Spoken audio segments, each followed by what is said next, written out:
quiet now. Now we're Facebook Live now, guys. Please, I've got to introduce you. Hello, everybody on Lionsgate UK Facebook page. I hope you're well. I'm Jamie East, and we are here to celebrate the launch of the wonderful, the majestic La La Land, which is in the cinemas today, right? And I'm very pleased and honoured to be joined by the fantastic Damien Chazelle, Emma Stone, or Emily Stone, and Ryan Gosling. How are you guys? Thank you. Good. Thank you. How are you? Thank you. Thank you. My pleasure. And that's all for today. Good night, everyone. Before we get on to the live questions, which you can put in and submit down below right now, let's get into them. How does that feel watching that? For the billionth time, I presume. Oh, I haven't watched the trailer that many times. No? Not a billion. Not when you've lived the trailer. No, I was exaggerating slightly. Yeah, only slightly, though. It's really cool. It's really wonderful. It's joyous. Well, everyone is really excited. It's joyous. That was a good. Yeah, look at. He said that with a straight face as well. You never know for sure with Ryan. Shall we get some questions from the fans? So you don't think it's joyous? Why don't you know what? Break it up. Break it up. Do you want to fight about this? Let's get some questions. It's joyous. God damn it. Right. This is for all three of you from Rachel Webb. Hello, Rachel. Congratulations on the Golden Globes, first of all. But her question is, did you expect to have all this success when you first started making the movie? Or is it once you saw the finished product, did you kind of think, sorted, nutted that one? I'm not familiar with that term. That has a different connotation. I really picked the wrong terminology. Let's move on. Let's ignore that. I smelled a rat. Did you expect the film to have actually? Damien, pull us back from the brink of stupidity, please. Yes, that's my job. That's why they bring me here. That is why they pay him big bucks. And admit that the trailer's joyous. The trailer's joyous. No, I don't think we, or I didn't expect. I mean, you know, it kind of. I think we all probably had the same hope, but I don't know. I've actually never been as nervous before premiering a movie as I was with this, and it wasn't because I didn't like it or think it was good.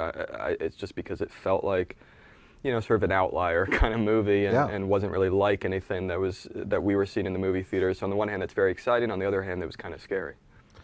What about you, Emily?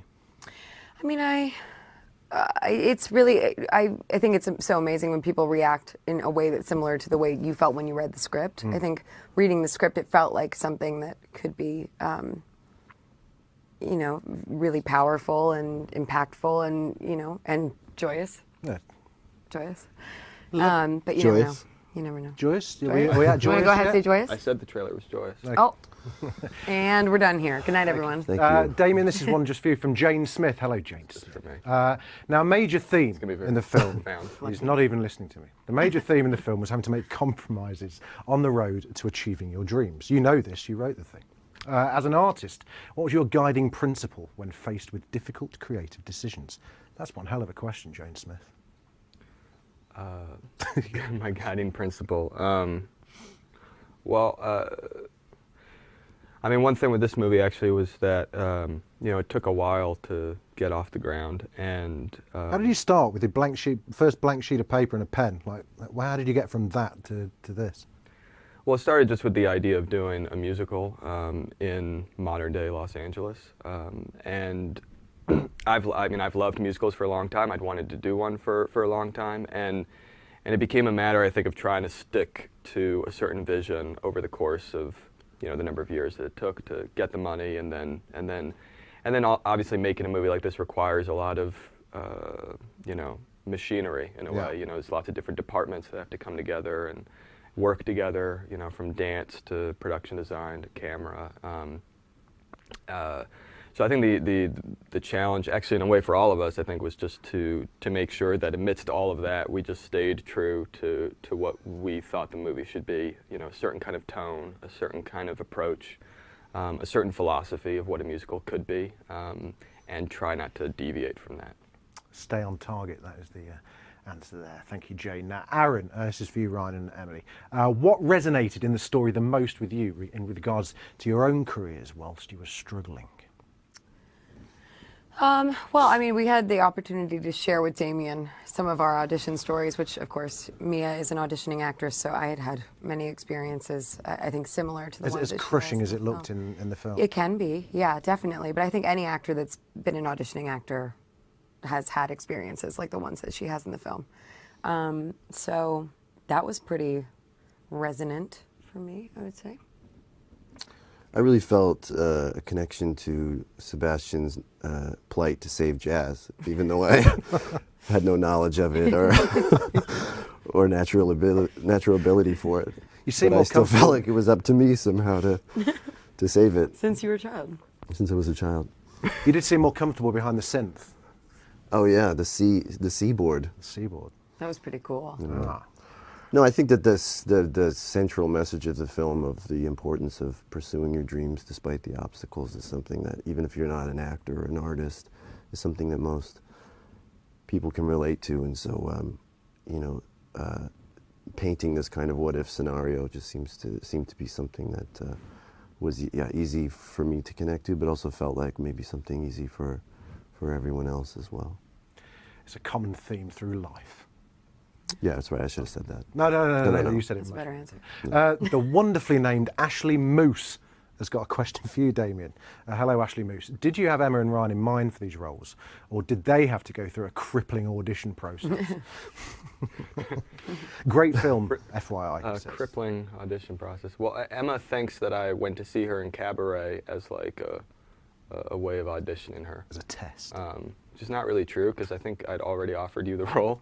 But don't before. you think you would have been like, oh, never mind? No, I mean Really? the reality is actually that back when I was first writing it, I had my sort of pie in the sky version of the movie was with Emma and Ryan. There was even there was like a producer. I'm not going to name names. There was a producer or slash exec friend of mine and Justin's, the composers. And we he's like, oh, how's that musical going? Like, who do you think would be good in the movie? And we said, oh, it'd really be cool if maybe it was like Emma Stone, Ryan Gosling, we'll see. And I remember they kind of looked at my composer and went like, good luck with that. And so I hope they're watching now.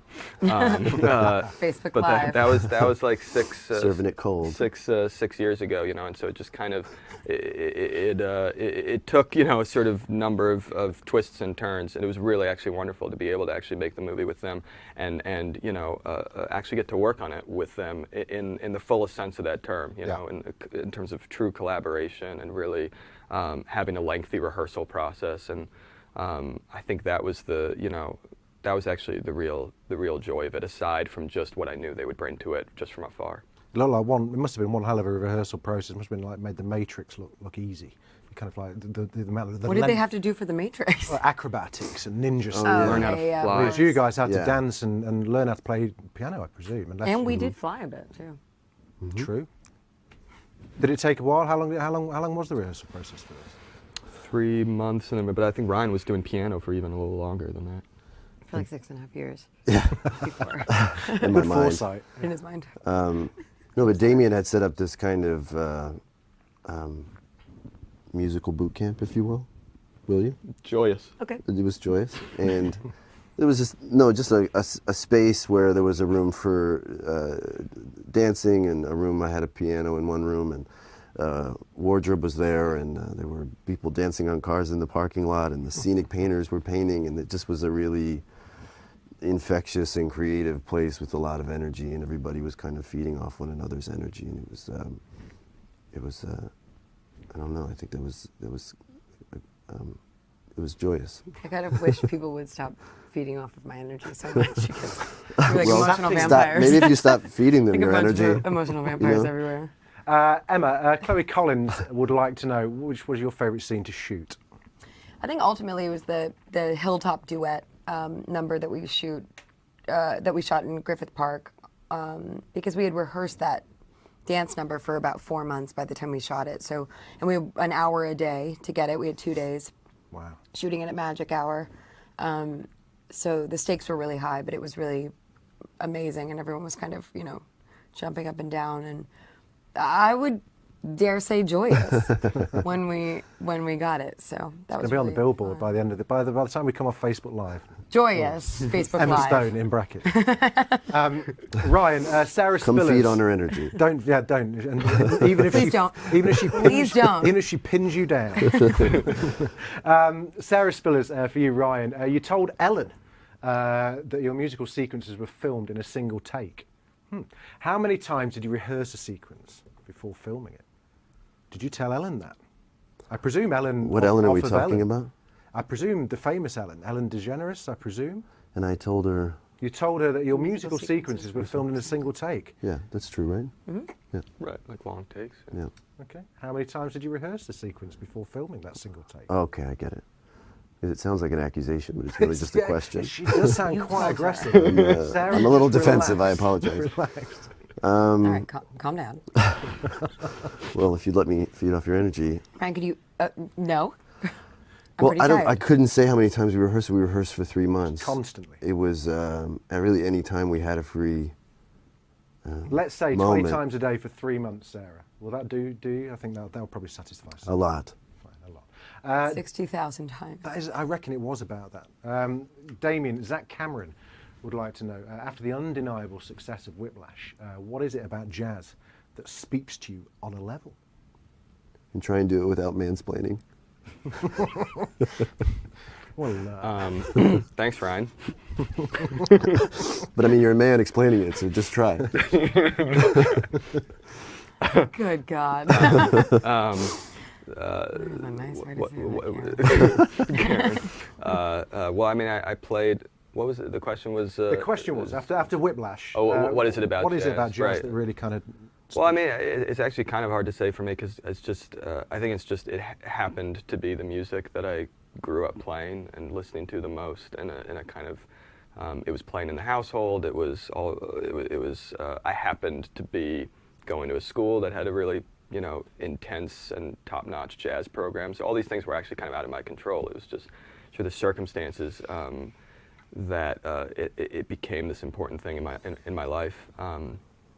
And I had a very formative, very intense teacher who, kind of drilled a lot of things into me, including a passion for the music and for jazz history and for the whole kind of mythology of it. So I think in a way it's just those sort of personal things in my past that kind of keep drawing me to it. I don't play jazz as much anymore. But I think that is the reason probably that I, kind of the past few movies I've sort of. It's in your blood. I don't know if it's in my. It certainly was something I wanted to be in my blood. I tried very hard to be a jazz drummer, and I just never was quite good enough. But I could, but at least I can make movies about it. It's the next best. Not a bad payoff. Jane Cunningham, this is for you, Ryan. What song from the film really resonated for you when you first heard the soundtrack? Which was the one that you were looking forward the most to recording? And The first song that I heard was the central theme of the movie that I play on the piano when my City character of meets Stars. Emma's character for the first time. No, it's just the central theme. Oh, It's, okay, yeah. What's the name of it? Me and Sebastian. I mean, it's just the theme. Yeah, me and I mean, there's Sebastian. no Is it not song. called that There's no song anymore? for it. Oh, okay. Maybe that's the track. Yeah, the The do do do do do do. Is that what you're talking about? yeah. Is it? We call it me and Sebastian's theme. Oh, we did originally. I just call it the theme. After I met with okay. Damien for the first time, I asked him if I could hear, I was just, Was that the first thing I sent? yeah, you just sent Yeah, me that. yeah. And it just got me, and it still does. It's a I great should be piece of sick of it, but I'm not. I think it's so. they haven't even seen it. I keep forgetting that people haven't seen it yet. It's out today. There's a Why are you watching this? Just go to the theater and go watch La La They'll Land. be watching it on the phone already. They're watching it on the phone in the theatre. Oh, I hope not. You're right. This is actually. These are all people live on Facebook. You're in the theater Follow watching the me. movie right now. For all of you, Ariba Siddiqui. I love this movie so much, and I've had the soundtrack on repeat for weeks. Oh, so she's in the theater. Heart, Right now. heart eyes, smiley emoji. Which song is your favourite now? I guess yes, you've just answered that for you, Ryan. But what about you, Emily and Damien? Which is your? I love City of Stars. City of Stars gets stuck in my head a lot, and it's a little bit embarrassing at this point because I'll walk around singing it, and I'm like, oh, it's not a very... Your own song. Who? Yeah, well, it's not my song. Look, George Michael used to dance to his own music in nightclubs. I say you're okay. All right, you know what?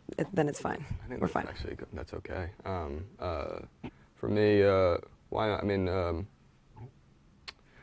I don't know. I mean, I think the in terms of like looking back on the process, the one that actually came out the most naturally and quickly, and that felt the most emotional coming out was the sort of we call it audition, the sort of audition number that my favourite as well. That reminds me of Rainbow Emily does. Connection a little bit. So that's actually, yeah. So someone else mentioned that. Thank you, because I think that's a beautiful song. I don't know. I just remember when I was first kind of played that melody, and when Benj Pasek and Justin Paul, our incredible lyricists, first read the lyrics to that song, and it just kind of, it had been this placeholder in the script for years. That was actually one of the last songs to kind of come into place, but when it did, it was so kind of organic and effortless. And it was probably also one of the first numbers that I played for both Ryan and Emma, you know, when they came on board, and just, yeah, it just seemed to kind of sum the movie up. But you can go and listen to it even before you go. On the way to the theatre, you can put on Spotify or Apple Music and check out the soundtrack now, because it's absolutely fantastic. Paige Gui, for Ryan and Emma. You've been exposed to lots of different dance styles while shooting the movie. Which one is your favourite? Tap. Tap? Tap dancing, definitely. I don't think I'm a fantastic tap dancer at this point, but it's so much fun. Well, I think you're a fantastic tap dancer. Look at that, silver tongue cavalier. And no, but you are. But what was the name of that dance step that we did? What was the name of that dance that we did outside of Angel's Flight? The Shim Sham. Yeah, the Shim Sham. The Shim Sham's fun. Our one of our assistant choreographers, Jillian, is a great tap dancer, and she said that the international handshake for tap dancers is this thing called the Shim Sham. So anybody at home that tap dances, no matter where you live, apparently, you know the Shim Sham. So right, okay. if you ever see us on the street, just do the Shim Sham. Just start the Shim Sham, and we'll try to do it along with you. If you said that, one day you'll be terrified. We're gonna be called the Shim Sham somewhere. Shim and Sham. Shave and a haircut. 2 bits. Damien, Robin Nguyen, I believe. Apologies if I got that wrong. Did your vision of this film change as you guys were filming it, or have you pretty much? Did you manage to stay on target from paper to screen? Yeah, I think the broad strokes and again that sort of tone that I was talking about, I think that really, you know, that's something actually I'm really happy about, that I think it really is the movie that I set out to make way back when. That must be so satisfying. That we all set out to make. Yeah, it's actually also really wonderful that I never was in a position where I had to compromise in any major creative way. You know, the studio let me do what I wanted to do. I felt like all of us were allowed to take risks and to really try things out without regard to what would be commercial or, you know, so it was actually this wonderful kind of process. Certainly lots of things changed as we found, you know, as we explored the characters and as we explored the numbers and as we put the movie together. Things changed in the way that you want them to change. They got better, is what I think happened. But the idea behind the movie never wavered. Good for you. For all of you, from Christy Hodge. Hello, Christy. Throughout the entire experience, is there a moment that stands out the most? What memory or lesson are you going to carry on with you for the rest of your days? Which I added the end bit. Which is the thing that kind of really stuck with you? Can I go first? Of course. Great. So it was so much fun, this process, kind of what Ryan was talking about this area that was created for us to rehearse, and it was the production office, and so the whole crew was basically localized in this production office setting, and so we all really got to know each other for the 3 months that we were rehearsing, and then we were shooting for 2 months, so we spent almost half a year all together, and I've never felt so close to a crew in that way, and I think it's also a big testament to Damien, because everyone feels very equal on his set, and everyone felt very listened to, I think, and it was like a really beautiful environment to be in, and I ended up working with a lot of the same crew on the next movie that I did, not these two, but pretty much everybody else. Yeah. And all we could do was didn't want talk. us. Yeah, she specifically I asked. specifically asked for to not was be like, with this them. is perfect. Because their With those energy, two But for again, two things. they're emotional vampires. So Two black clouds hanging over exactly. this whole No, they suck up all the energy. So but we were talking about La La Land constantly, and I talk to everybody. Like the takeaway is probably that kind of collaboration and that kind of creative communication, all the C's, collaboration, creative communication, cool, confidence, was just so much fun, and that's probably my biggest memory, and something that I wish it could always feel like that. Amazing. What about you, Ryan? I think it was so. You loved your trailer. Yeah, One hell the of a smell. trailer. It was like a lavender. Nice. He's just really into that. Anyway, Damien. It was an essential. It was a Candles lavender every day. essential oil. Yeah, the bedding was just lovely. It's a natural mosquito repellent too, so it felt like. Loved how wow, quiet it was in there. What could He's so quiet in his trailer. Shut out the world. Just like be by himself. for hours. I just smell my wrists. That, and then a close second would just be that watching Damien reach for this thing that was kind of just outside of his grasp, and everyone having to do the same in order to help him achieve it, and just in the process of the rehearsal, just seeing everyone get there at a certain point. It was so encouraging to see what you're capable of if pushed to it. Yeah. And I think we all had this sense of accomplishment when it was over that is pretty unique to this film, although you have it when you finish movies, but this such a collective experience of that feeling. Is that the same for you, Dave? And the lavender, which was the lavender, nice. and He just loved that essential gonna oil. say the cotton count on the cushions, Yeah. everything was just wonderful in that trailer. Mm-hmm. Yeah. Yeah, I mean, I think it's, just what Ryan was saying, that feeling, and I've one memory that sticks in my mind was, thinking of everyone that it took to make this movie. When we were filming the scene with Ryan and Emma, that we were referring to earlier of when their first kind of big dance number together, which happens on a hilltop, and it was a very difficult shoot and tricky to pull off, and not just for Ryan and Emma, but also for the camera crew behind the camera and sort of choreographing those movements and everything. And I remember like it was either between rehearsals or like between takes, I caught out of the corner of my eye one of our, after Ryan and Emma had done this number either as rehearsal or as filming for a few times, I caught out of the corner of my eye one of the one of the crew members in our camera department was this really kind of, very burly sort of, kind of tough guy. Yeah. Basically the last guy you would expect to be into a musical, and he was just like happened to be like walking over to the crane, and like not like thinking anyone was looking at him, and he just did this like little like pirouette as he was moving, little like total like Gene Kelly dance move. And I was just like, yeah, exactly. I was like, oh, that's amazing. If he got so infected by just watching Ryan and Emma a few times to like, to do that, if that could happen, then maybe we actually all have a shot at this movie, sort of doing what we want. It does. It makes you want to dance and sing and fall in love. It's brilliant. Aliu Gambo, hello Aliu. Hey Damien, he says he's very casual. Very casual, Aliu. What, if any, Hey, musicals? Damon. Hey, man. Yeah. Hey, Damo. What, if any, musicals inspired you to develop La La Land? Did you ever?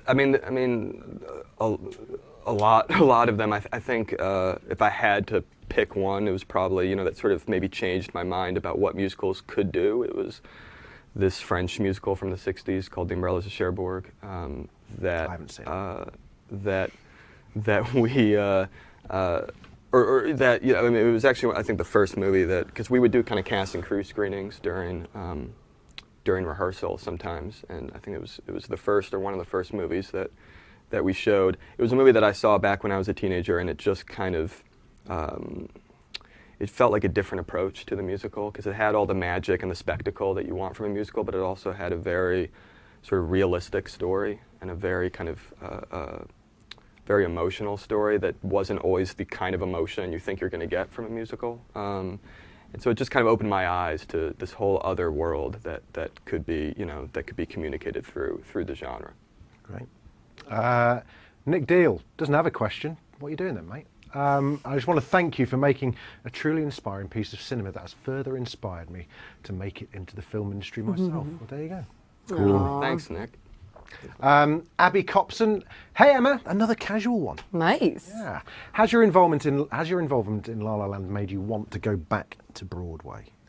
I would love to go back to Broadway or the West End, or not Broadway, West End, just a theater somewhere. But I don't think I could do another musical on stage.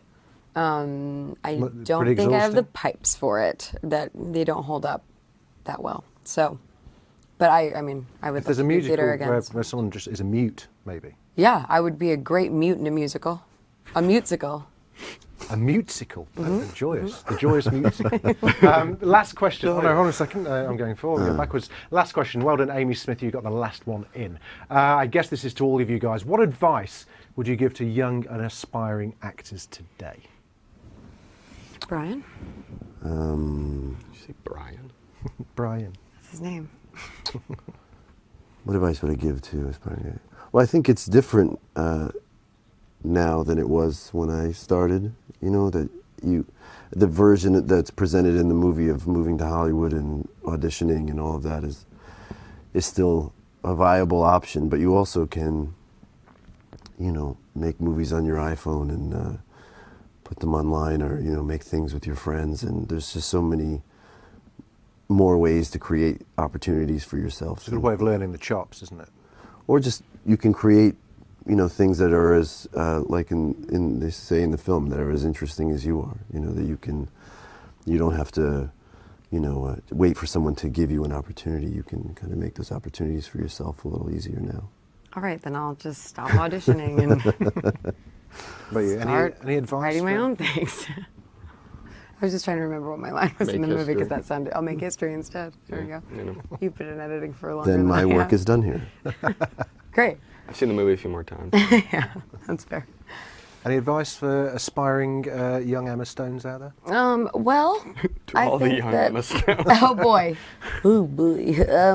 I think that's good advice on Ryan's part. I think it's interesting in the movie. I just did an interview where we interviewed each other with Molly Shannon from Saturday Night Live, in I know the States. I don't know if you guys watch SNL over here, and she told me, she was like, oh yeah, when I moved to LA, I was 21 and I just did a one-woman show. Right away, I wasn't auditioning, they didn't get me. And I was like, you did that right away? She was like, yeah, I put on my own show, I did my own characters. And that's what Mia kind of comes to in the movie, my character in the movie. But I think that's so incredible to have that kind of confidence in your talent, to find a space and invite people to come see you, and give yourself that sort of platform, which is sort of what Ryan's talking about, making your own stuff. I think that sort of empowerment of yourself when you're in the position of auditioning for a bunch of stuff can be really great. So, yeah. Wow. And Damien, finally, how could someone catch your eye in an audition? In an audition? Yeah. I don't know. I mean, one thing I think I wanted to try to capture in the movie is that auditions are kind of, it's like this. It's this sort of unfortunate system where I think it's very hard for actors to be their best selves in an audition. And so I think it's actually, for whoever's behind the table, whether it's me or a casting director or whomever, it's kind of their job to try to see through some of the restrictions of an audition and just try to see. I mean, that's why sometimes it's good to just talk to people. I mean, I think what's actually part of Emma Stone's character, what's part of her journey in the movie is actually somewhat what was my journey as well, is trying to find a way to make stuff personal, and try to find a way to make it a reflection of yourself. That doesn't mean that you just write stories about yourself or you just play a version of yourself, but it means that you have to kind of find a way of like burrowing your own innermost, kind of private, maybe even embarrassing, experiences or emotions or feelings into whatever you're doing, even if you're writing something about the Middle Ages or playing an alien, from a different galaxy. Like you try to make it. I don't know why Emily's laughing, but you try to, you know, I was making a point. You try to make it feel like it's from our galaxy. No, you made a good point. I had a joke going in my head where I was just going to say. About the galaxy? No, isn't every part an alien from a different, I thought every part I've ever played was supposed to be an alien. That's what acting is, right? You're playing an alien from a different galaxy. It didn't work. I don't even know what's happening anymore. And we're live. Thank you, Amy, for your question. Well done. And I'm really sorry we couldn't get to all of the questions. No, there are lots more. We're too busy talking about aliens from galaxies. We're just going to talk about aliens and joyous and feeding off Emma's alien energy. Please don't. Ryan Gosling, Emma Stone, Damien Chazelle, thank you so much for joining us on Facebook for this lovely Q&A. La La Land is out right now. What the hell are you waiting for? Go. It is fantastic.